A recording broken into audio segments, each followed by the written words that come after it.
This is just super creepy now. I'm starting to freak out a little bit, I'm not going to lie. Meghan Markle's cosplaying of Princess Diana, her husband's late mother, has gone to a new level. Overnight, on her Instagram story, she's now not only claiming that she speaks to Diana, telling Harry that Diana talks to her during yoga class, she is now wearing her exact outfits for public consumption. Of course, this is not the first time she's done this, but it is the first time she's done it to promote her new telly show via Instagram, with the children making another appearance too. I'll get into all of that in just a moment, but first let me bring in Brittany, editor of the Royal News Network. Brittany, this is getting weird, right? Oh, it really, really is. I saw that on Instagram last night. And I was like, wow. And as some people also mentioned, she is totally and completely following social media, because there was a bit of a question of whether or not that was a sweatshirt she was wearing getting off the private plane back in California after the Invictus Games. And so her wearing it again just sort of proves, hey, look, I have this sweatshirt. I'm looking like Diana. It's just becoming super bizarre. It's just like, why in the world? And then even that whole section, she has this weird sort of breathy laugh, like there's nothing else going on. It's just getting into the realm of strange. And it's not a particularly good look, I don't think, because obviously people know that Diana has worn that sweatshirt. Her cosplaying as Diana has been around for quite a while, and she's definitely trying to reiterate to Harry again. I feel like we're maybe in the midst of some additional love bombing based on their behavior at Invictus. And part of that is reminding Harry, hey, I am the reincarnation of your mother. I've come back here to support you. So don't forget that. And so it's just getting really strange here in Sussex world. And I mean, this is not the first time she's purposefully dressed up like Princess Diana. I mean, in fact, look at this, Brittany, over and over and over again. But I guess what's different about this Instagram story is we know it is all about pumping up the pre-publicity for With Love Meghan, which is out a week tomorrow. If you haven't seen the Instagram story, we'll take a little watch now. Let's look at this, Brittany. And what is interesting about this, right, is it's taking us into her garden, somewhere that the public has never been allowed before. She's not even filming With Love there. You see the dogs, of course. And I did just not even offering commentary herself. No, and I did just think, is this really Weird. what Harry wanted when he moved away? Reclaim their privacy. So we see all the garden, but then you get the Diana moment and the child as well. Here you go. Only if you want me.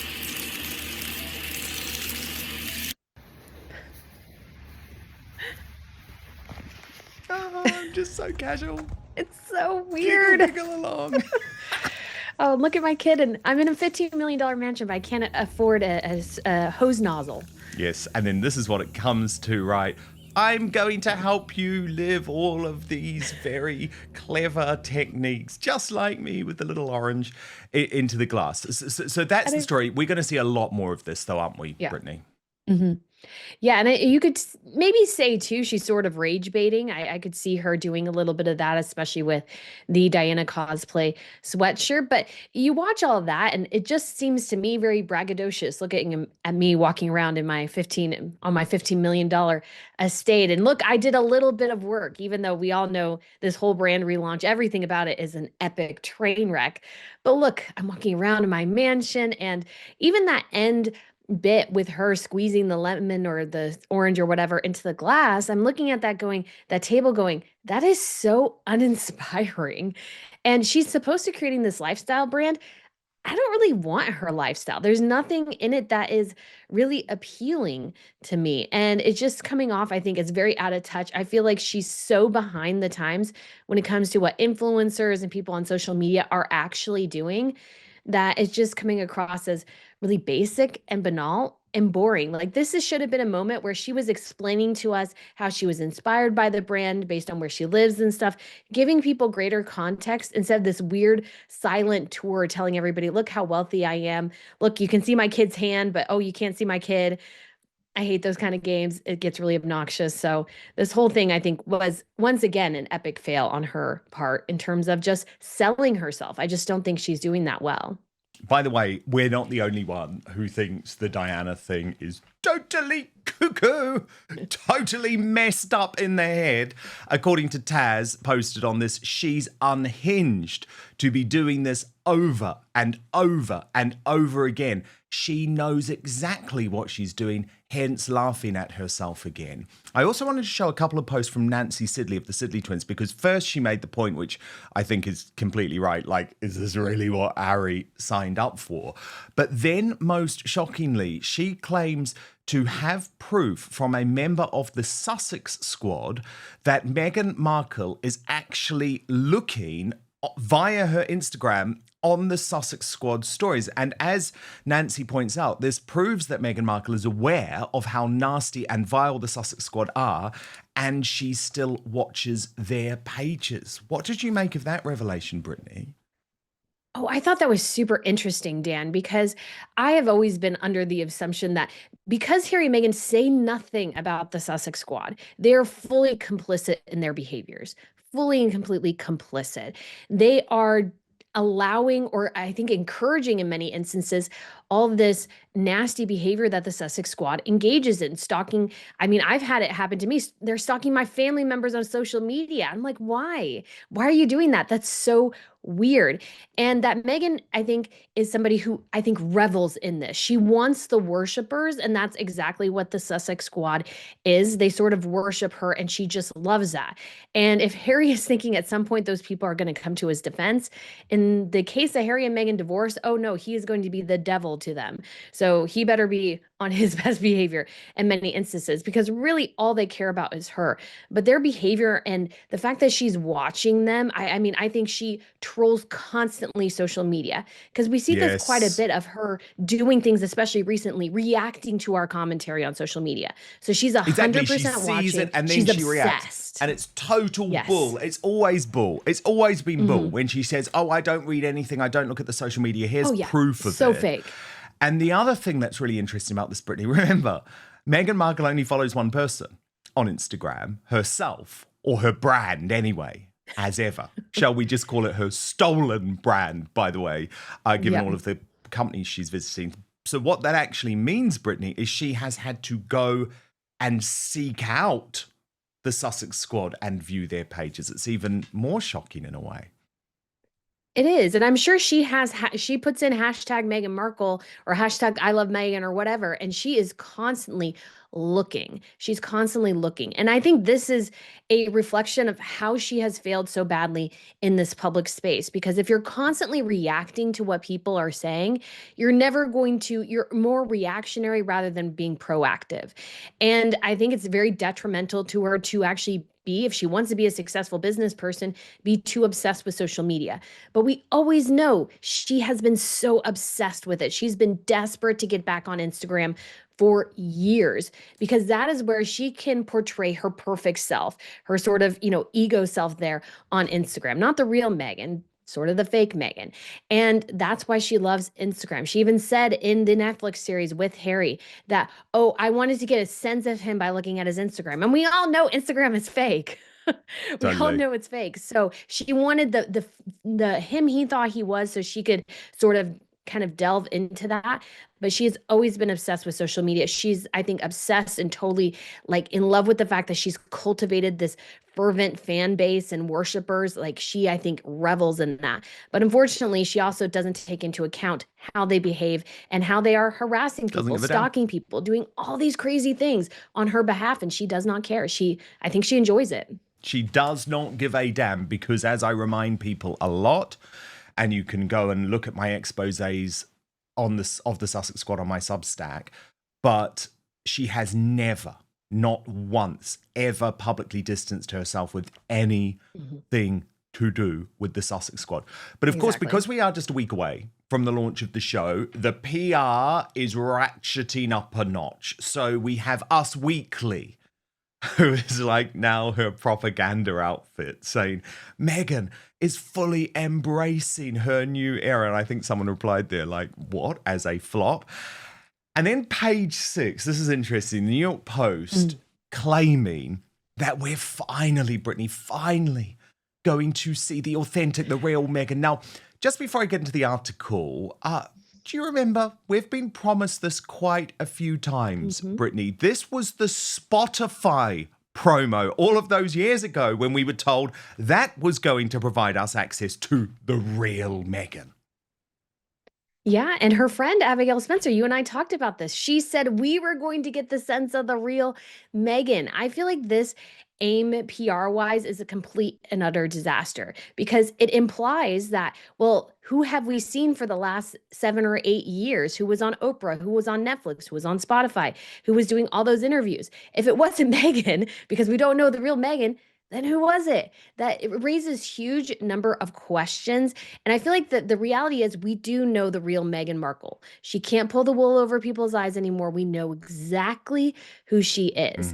But she's constantly trying to push us in the alternate direction, and it's not working. And they really need to stop with that line because I think it's sort of a mess PR-wise. But it's her line. I mean, this is what she had to say when she was launching Archetypes.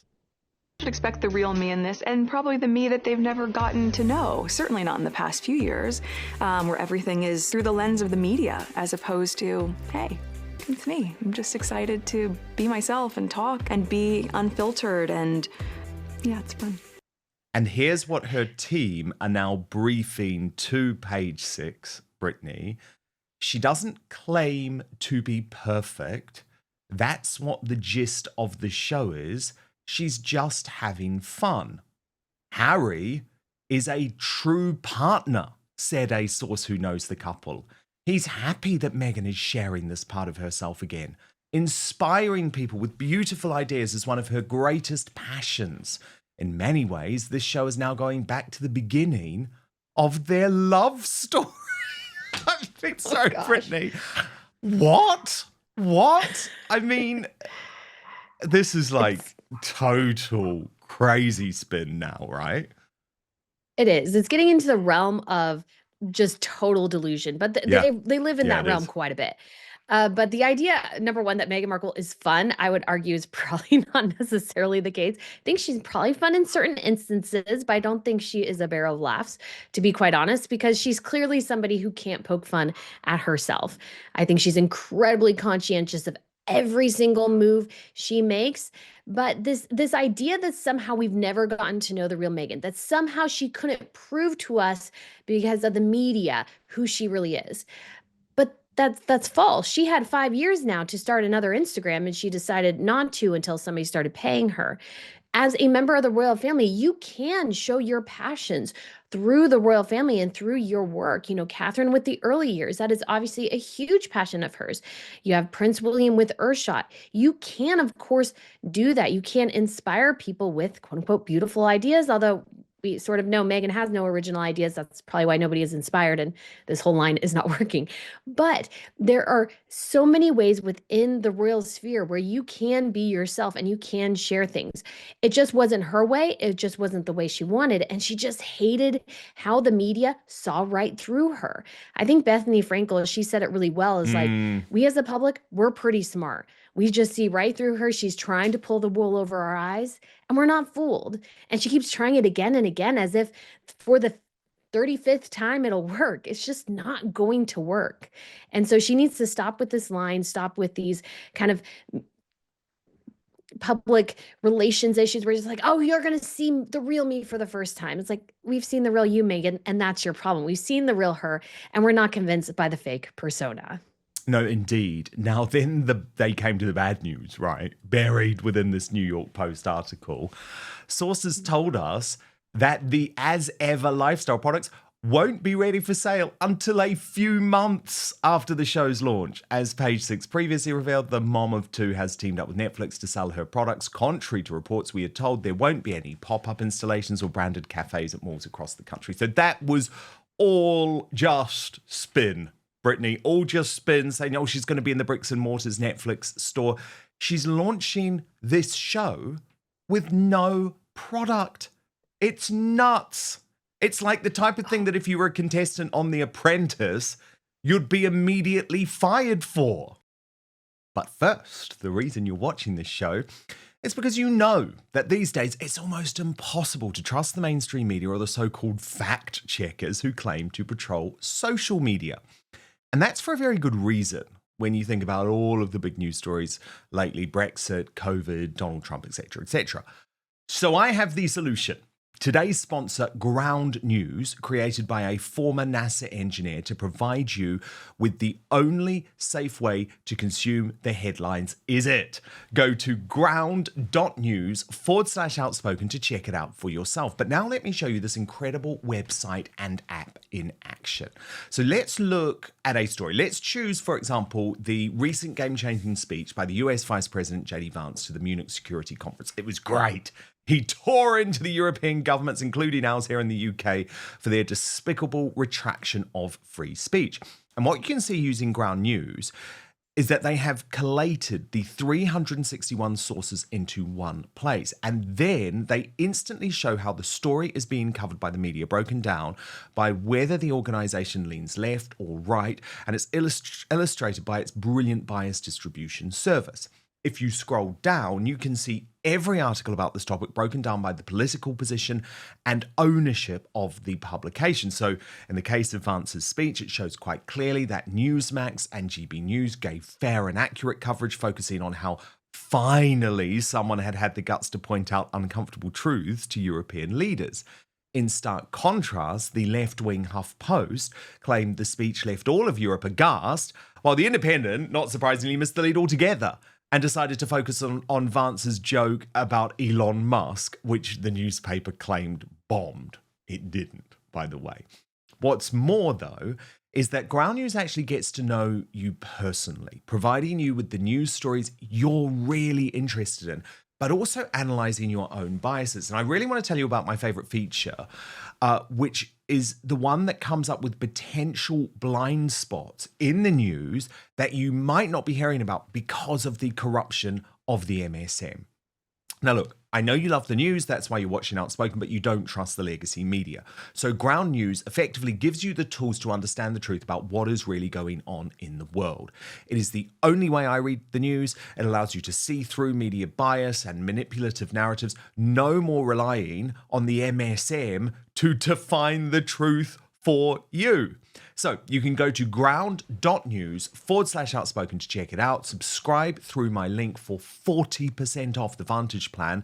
That's what I use, by the way, for unlimited access. I should point out Ground News is subscriber funded. So if you support them, you're also supporting my work. And for less than a Netflix subscription, you can get all of the world's news in one place and think for yourself. This is a game changer for a news junkie like me. So let me just repeat the address, ground.news/outspoken. But now, back to the show. 100%, Dan. I am shocked when they said that. I mean, I'm not necessarily surprised, but I'm just still shocked at how poorly she has managed all this. We know she's managing. There have been reports she tried to find a CEO, but nobody could live up to her standards. So she's going to do it. And that's obviously a huge mistake because she can't do this. This is a mess. I am just shocked at how badly this is managed because when it comes to Netflix specifically, a lot of us have watched Netflix. What they do is they dump the entire show in one sitting. So if they they're going to dump her entire show on March 4th. And if she doesn't come out with products until April, let's say 4th or something, or May 4th, because she says spring, and that's a long time period, then it might be by that point, the curious audience, the sort of passive audience would have totally lost interest. So she's left with her diehards and her haters at that point, because you want to launch everything at the same time. So you can get the people who watched you out of curiosity, maybe sort of interested in you a bit, they have an opportunity to buy. But a month or two later, they'll totally have forgotten the show existed. They'll have bought other jellies or honey or whatever, because it's more convenient than to wait for her to get her act together. Yeah, and I mean, totally. But the thing is, what she's effectively doing is she's using Netflix, right, to build up a mailing list. That's it. That's it. And then she's going to have to give a percentage of the profits away to Netflix potentially forever because she's desperate. This is the problem. She couldn't find a chief executive. She made herself the chief executive. She's done a terrible, terrible deal. Now, we also know Copycat Meghan is all over the place, but this was a great find. Look at this from Dementra Autumn, who has compared and contrasted Meghan's trailer, the With Love trailer, with Pamela Anderson's Cooking with Love trailer from 2023. And there's loads of similarities, but look at that, Brittany, right down to the exact frame, the exact same high five. Yeah, well, I mean, we all know Megan doesn't have an original idea. And to be quite honest, her show and the concept, I mean, there's nothing new under the sun, as they say in Ecclesiastes, but you just see her here and it's just there's nothing new. There's nothing to gravitate towards. And Pamela Anderson seems like a very warm person overall, and Megan does not have that reputation. And so Megan's big challenge here, and it's always been, is actually trying to make her likable.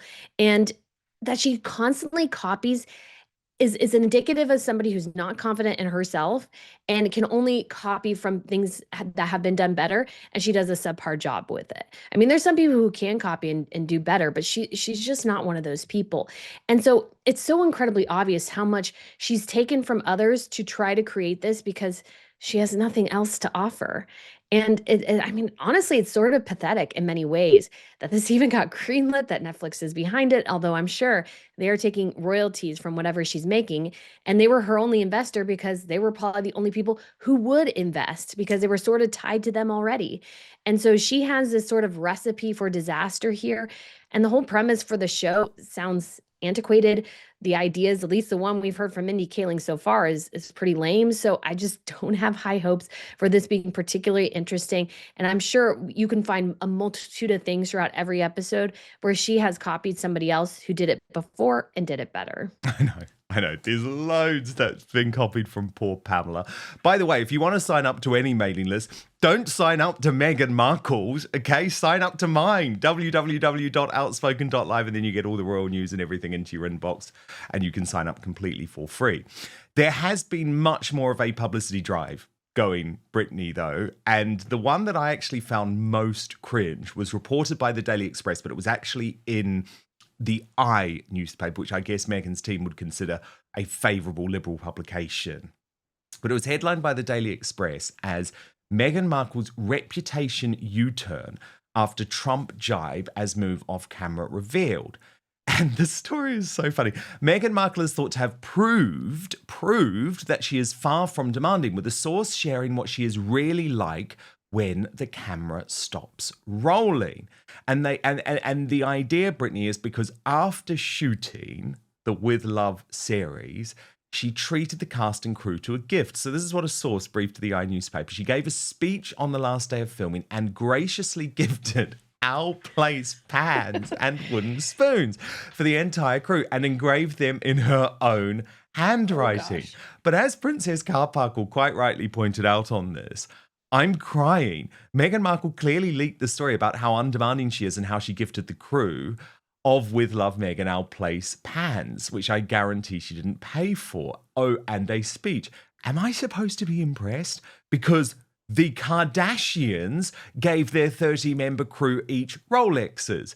Zendaya gave the crew financial shares in the movie they worked on, which was sold to Netflix for $30 million. Keanu Reeves gave his stuntmen Rolex submarine watches. So honestly, F off with her pan and wooden spoon, which she made all about her. And I had to agree. I had to agree with that.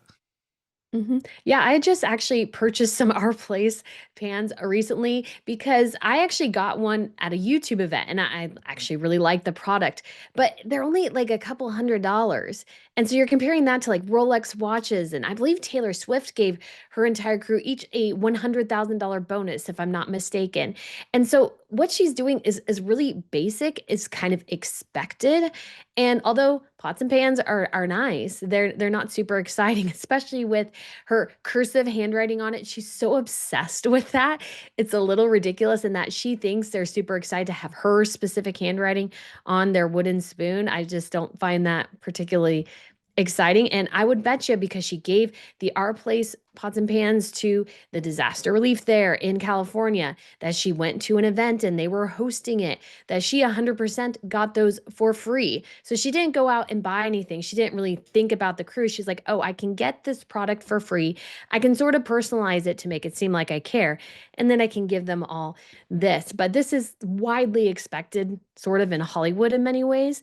And so this idea that she did anything special is a little silly, and that she's nice. I mean, because the thing is, what we know as a boss is that she can be very nice at times. And then if she feels like you've wronged her, then you see a completely different side to Meghan Markle.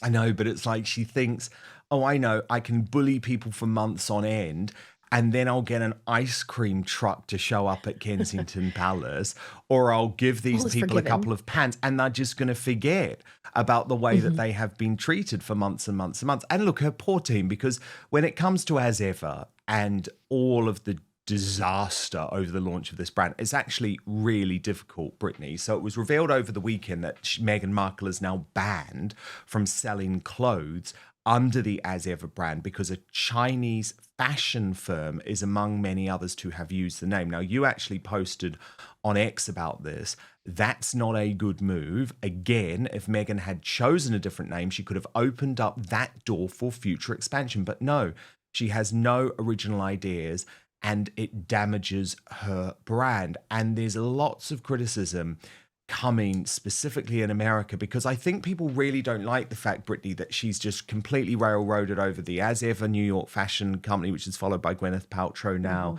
the As Ever photography company, but now this Chinese brand too. And of course, at some point she would want to sell clothes.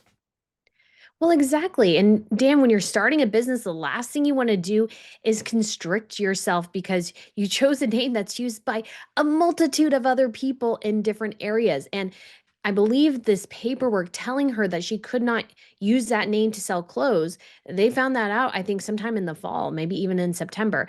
And so they've known this the entire time. So it just looks completely and utterly like this is just a hatchet job. This company is like pulled together at the last minute, that she's apparently was so passionate about the idea, but didn't even try to come up with an original idea. I think we are on plan D at this point. And so when it comes to her future products, I mean, now she definitely can't use clothes. She's going to probably be tied up in some legal wranglings over the name from other people. And then you have this added thing of, I would bet you, because this whole thing has been a rushed epic disaster, that most likely she will have problems with her products, because this whole effort has been so chaotic. There's no way that that did not spill into her products. And I would guarantee, I would argue, if she has a faulty product, the jam's bad or not good, honey, or the glassware is subpar, something like that, because obviously quality control is not something that she is passionate about, she's going to get massive levels of backlash. And the backlash is already growing. People in America don't like when a bigger guy stomps on the small guy. So this is just not going to, I think, come off well for her. And I just don't understand, how could she not come up with an original idea? It's hard to fathom how just incredibly incompetent this is. This is just massive incompetence on her part. Big time.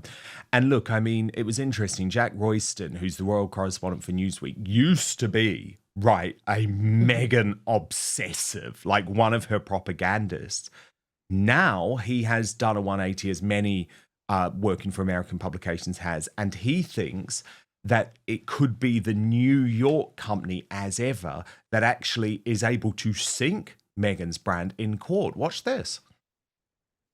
All these problems with American Riviera Orchard, all the trademark issues, suddenly As Ever comes out, and there's all these issues with the mayor in Mallorca and this company in New York saying, well, actually, this is our name as well.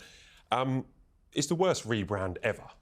Jack? I think the biggest unexploded bomb here for Meghan is this company in New York. You know, the Spanish town is embarrassing. They're kind of saying it looks like Meghan's ripped off their logo. It's a bit awkward, but they're not trading on the American market. So there's no way that that Spanish town, I don't think, can actually sink this rebrand. But this company in New York, if they file a legal challenge here and say, look, we are as ever, you're going to sink us, because, you know, she, in Google search terms, she's going to blow them out of the water. You know, they'll be buried. She's going to absolutely bury them on Google. And if they challenge it to try to protect their business and she is forced to change the name again, then that is disaster levels of catastrophe for her. Because you can rebrand once and people are like, oh, right, okay, this is a bit awkward. But if you rebrand twice, it just looks like it's going to look like a failure. Really interesting analysis there, and I don't disagree. Brittany, do you? I do not. And this is, again, the worst branding, rebranding catastrophe I think I've ever seen.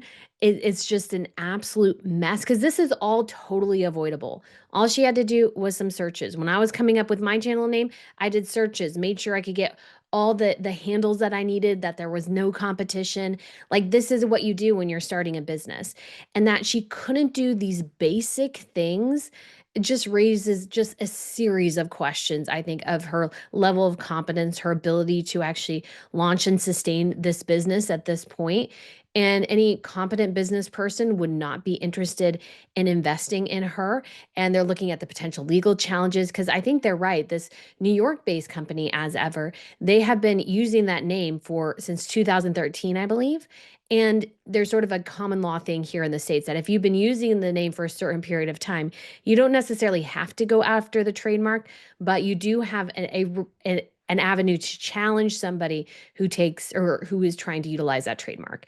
And we can see all the trademark processes online. And that's why all of this has been reported ad nauseum. That's why we knew for sure the reason she couldn't go with American Riviera Orchard is that she got denied in September for her logo design and other aspects of the brand. And she did the U-turn in September.